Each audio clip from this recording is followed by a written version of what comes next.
Just polishing my wares outside the castle as you do. So I had a little side bet with Owen for an ice cream that he wouldn't carry this wood chipping full of Shane Cummins' beeswax up to the forge without it blowing out. Beep. Soft ice cream.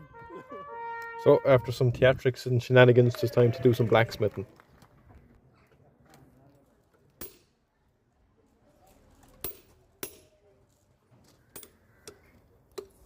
So we had this great idea then that I'd make a toasting fork and Owen could make the handle for it, that we could toast some bread over the forge.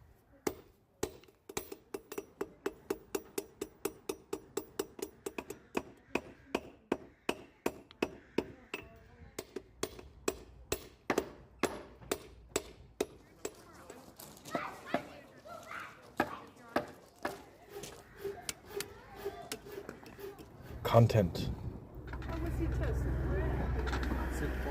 Oh yeah. And just another day at Bunratty Castle in Folk Park.